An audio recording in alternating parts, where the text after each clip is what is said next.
Bonjour à toutes et à tous.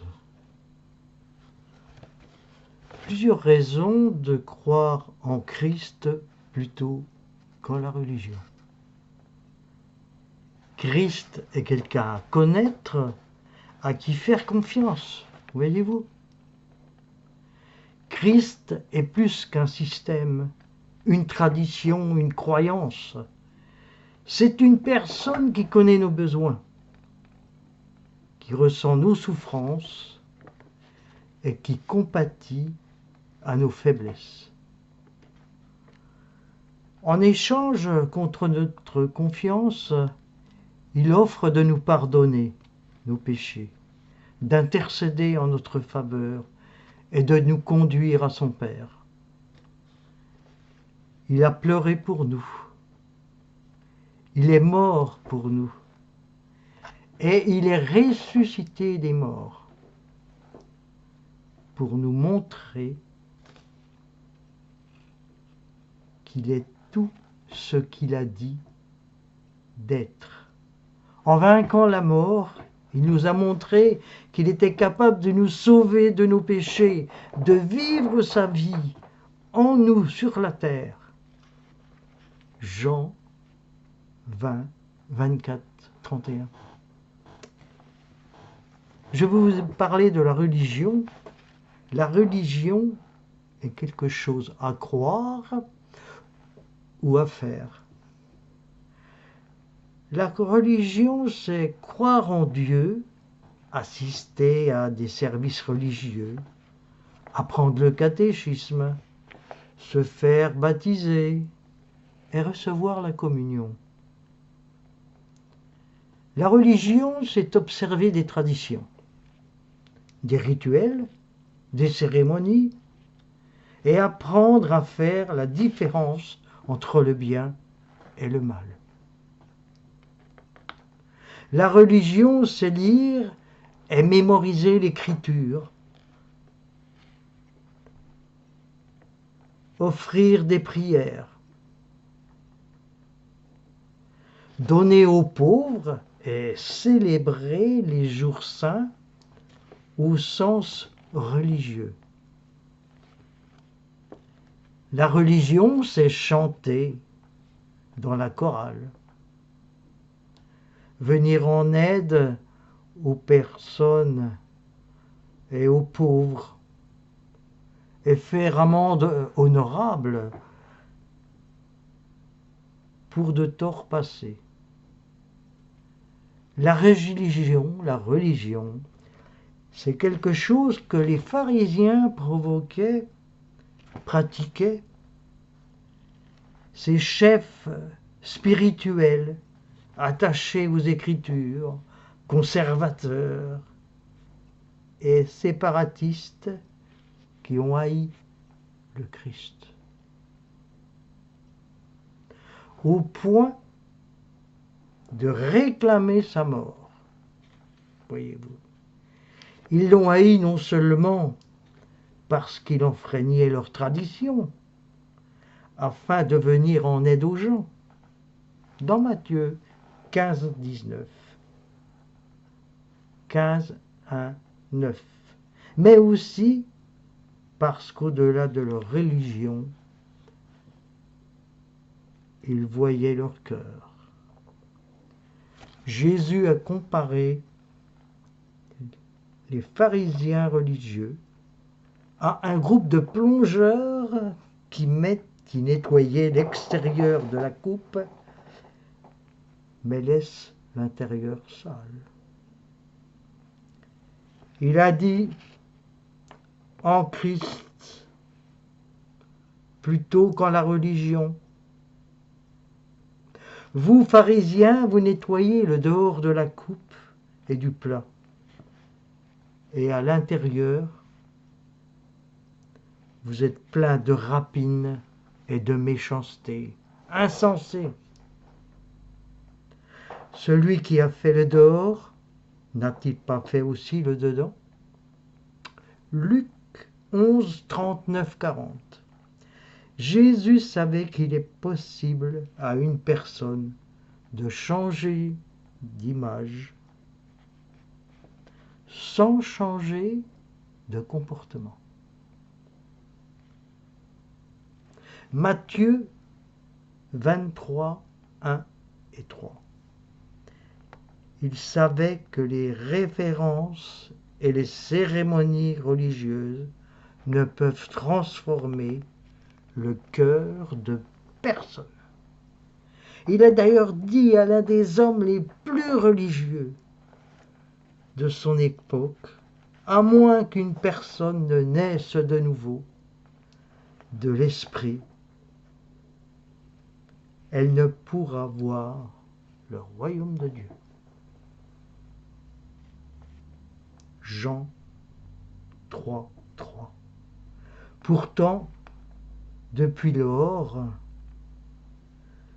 jusqu'à ce jour, beaucoup parmi les gens les plus religieux du monde continuent d'oublier que même si la religion peut faire tenir compte des apparences extérieures, seul Christ peut transformer le cœur, mes amis.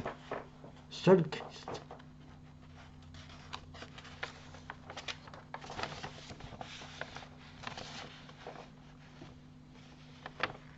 Mais malheur à vous, pharisiens, parce que vous payez la dîme de la menthe, de la rue et de toutes les herbes, et que vous négligez la justice et l'amour de Dieu.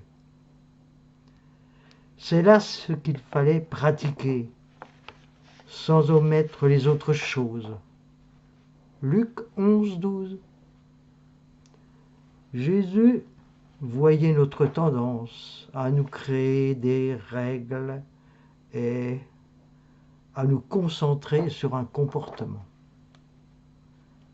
correct au sens moral, plutôt que de garder les yeux fixés sur la question la plus importante. La question la plus importante, c'est de savoir pourquoi nous nous efforçons à tel point d'avoir raison. Bien que les pharisiens accordent une grande importance aux connaissances dont on tire des conclusions logiques, ils oublient que Dieu ne se soucie pas de savoir combien nous en savons, jusqu'à ce qu'il sache combien nous nous en soucions. C'est ce plus grand pourquoi que l'apôtre Paul avait à l'esprit lorsqu'il a écrit « Quand je parlerai les langues des hommes et des anges, si je n'ai pas l'amour, je suis un airain qui résonne ou une cymbale qui retentit. Et quand je distribuerai tous mes biens pour la nourriture des pauvres, quand je livrerai même mon corps pour être brûlé, si je n'ai pas l'amour, cela ne me sert à rien du tout. 1 Corinthiens 13, 1, 3. Et Jésus a réservé ses critiques les plus sévères aux gens religieux qui se servaient de leur réputation spirituelle pour obtenir attention et honneur de la société. À ce genre de personnes, Jésus a dit « Malheur à vous, pharisiens, parce que vous aimez les premiers sièges dans les synagogues et les salutations dans les places publiques. » Luc 11, 13. En s'adressant aux disciples, il a alors dit des pharisiens, ils font toutes leurs actions pour être vus des hommes.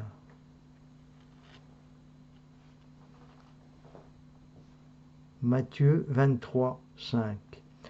Jésus voyait clairement que dans la pratique de la religion, les opinions et l'attention des hommes sont jugées plus importantes et plus désirables que l'approbation de Dieu.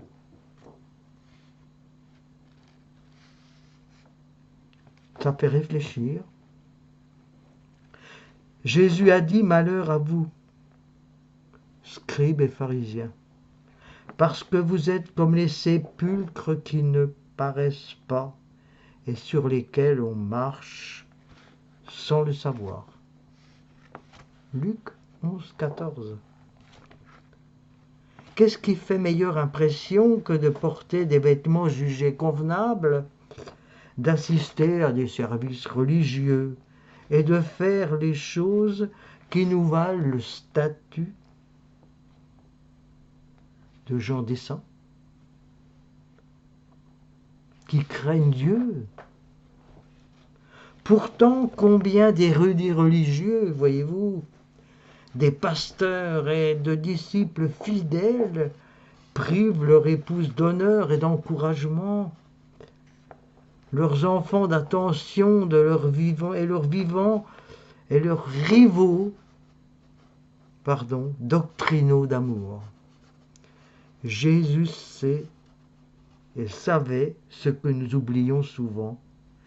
Il arrive que celui qui paraît bien ait le cœur méchant. La religion ne transforme pas le cœur. Elle tente de contrôler les gens par des lois et des attentes que les gens religieux qui interprètent et font appliquer les règles n'observent pas eux-mêmes. Jésus a d'ailleurs dit: malheur à vous aussi, docteurs de la loi, parce que vous changez les hommes de fardeau, vous les chargez. Vous les chargez, les hommes de fardeau, difficiles à porter, et que vous ne touchez pas vous-même de l'un de vos doigts. Dans Luc, chapitre 11, verset 46.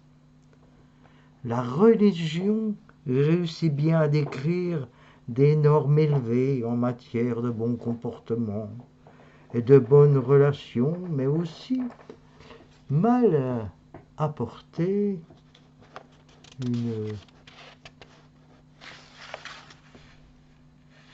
une aide réelle et miséricordieuse à ceux qui réalisent,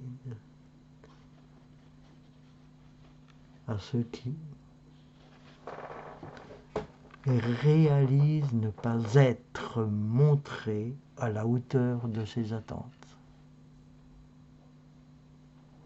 La religion est-elle un leurre? Selon Jésus, les pharisiens se targuaient d'honorer les prophètes et d'ériger les monuments à leur mémoire. L'ironie dans tout cela, c'est que lorsqu'ils croient à un vrai prophète, ils cherchaient à le faire mourir. Voyez-vous? Je pense que vous allez comprendre. Leur admiration était pour ceux qui étaient morts. Lorsqu'ils rencontraient un prophète vivant, ils cherchaient à le faire mourir. Voilà ce qui est la religion. Ils honoraient les prophètes morts par des tombeaux et des monuments commémoratifs. Mais ils persécutaient les prophètes vivants en les faisant mourir. Lisez donc Luc chapitre 11, 47-51. Et dans le parallèle de Matthieu, 23, 29, 32. Les pharisiens se sont leurrés eux-mêmes. Ils ne se voyaient pas comme des tueurs de prophètes. Les gens religieux ne se voient pas comme rejetant Dieu que de plus naturel. Voyez-vous, le plus grand danger dans la religion, c'est qu'elle mène à être un danger non seulement pour soi-même, mais aussi pour autrui. Aux experts scripturaires de son époque, ces gens religieux Jésus dit: malheur à vous, docteurs de la loi, parce que vous avez enlevé le clé de la science. Vous n'êtes pas entrés vous-même, et vous avez empêché d'entrer ceux qui le voulaient. Luc 11, 52. Les gens religieux enlèvent la clé de la science en détournant le peuple de la parole de Dieu, la Bible. Et d'une bonne attention du cœur, par les ajouts inutiles des traditions et des attentes propres à leur dénomination, au lieu de conduire le peuple à Dieu. Jésus a dit: malheur à vous, scribes et pharisiens, hypocrites, parce que vous croyez la mer et la terre pour faire un prosélyte. Voyez-vous, un prosélyte, c'est une personne récemment gagnée par une doctrine, un parti ou une nouveauté.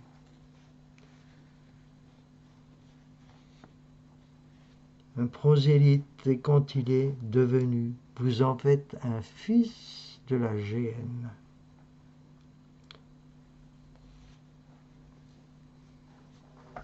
Pour ceux qui ne le savent pas, la géhenne acquiert dans la littérature juive ultérieure, tant qu'apocalyptique que rabbinique et chrétienne, une dimension métaphorique, devenant un lieu de terrible souffrance, puis de demeure après la mort pour les pécheurs, 2 fois plus. Matthieu 23, 15. Les convertis de la religion courent un double danger. Ils apportent un double enthousiasme à leur nouveau mode de vie et ils défendent ceux qui sont privés du sens de la rue. Ils s'en remettent à des gens qui ont changé la vie, le pardon et la relation d'un sauveur infini contre un système de règles, ce qui est imposé ou adopté comme ligne directrice de conduite, formule qui indique ce qui doit être fait dans un cas déterminé, et de tradition. Doctrine pratique, transmise de siècle en siècle, originellement par la parole ou l'exemple. La religion a son importance, Jacques 1, 26, 27, mais uniquement dans la mesure où elle nous conduit au Christ. C'est tout. Au Christ qui est mort pour nous, pour expier nos péchés, et qu'offre maintenant la possibilité de vivre sa vie en ceux qui mettent uniquement leur confiance en lui. Galates 2:20, Tite 3:5. Voyez-vous?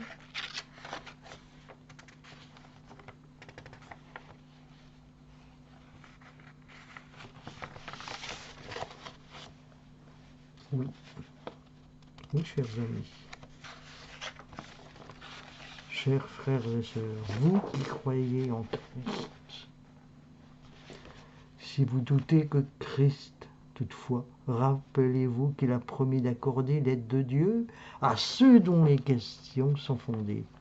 Il a dit: si quelqu'un veut faire ça ou celle de Dieu, sa volonté, il aura, si cet enseignement vient de Dieu, si c'est moi qui parle de ma propre initiative.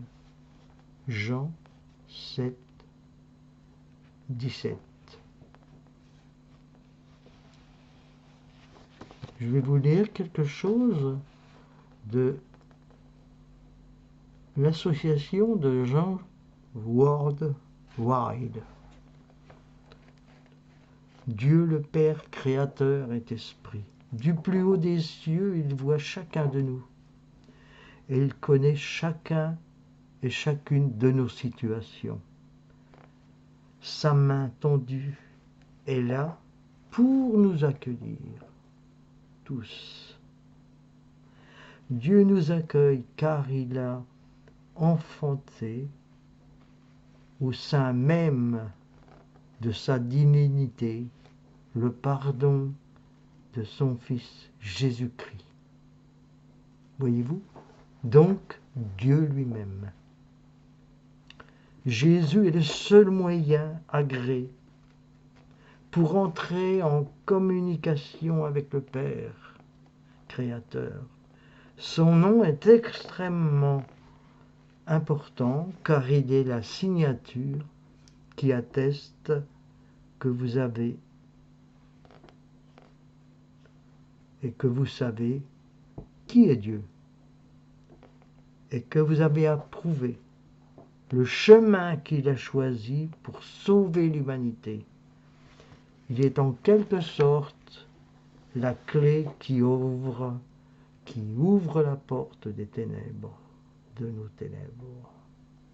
Ici, Jésus nous rappelle que nous voyons les choses non seulement telles qu'elles sont, mais aussi telles que nous sommes. Telles que nous sommes. Si vous jugez raisonnable d'avoir foi en Christ, dans les évangiles, Jésus compare le croyant à un homme qui construit sa maison sur le roc et qui lui confère ainsi un caractère vraiment indestructible. Il donne à Simon, le premier disciple, à reconnaître en lui le Messie et Fils de Dieu, le surnom de Pierre. Allusion à la foi qui fait de lui un roc. Car c'est par la grâce que vous êtes sauvés, par le moyen de la foi, et cela ne vient pas de vous, c'est le don de Dieu. Ce n'est point par les œuvres, c'est par la grâce que vous êtes sauvés. Ce n'est point par les œuvres afin que personne ne se glorifie. Éphésiens 2, 8, 9. Le salut que Christ offre n'est pas une récompense que Dieu donne pour des efforts religieux. Non, mais un don qu'il a fait à tous ceux qui mettent leur foi en lui. Je crois que Jésus est mort sur la croix pour expier mes péchés, nos péchés. Je crois qu'il est ressuscité des morts afin de vivre sa vie en tous ceux qui croient en lui. Recevez-le maintenant comme votre Sauveur. Acceptez son offre de pardon et la vie éternelle. Jean 3,16. Car Dieu a tant aimé le monde qu'il a donné son Fils unique, afin que quiconque croit en lui ne périsse point, mais qu'il ait la vie éternelle. Merci, Père. Je prie au nom de Jésus-Christ, ton Fils bien-aimé. Amen. Au revoir, à bientôt, à vous tous qui m'écouterez. Merci de bien vouloir laisser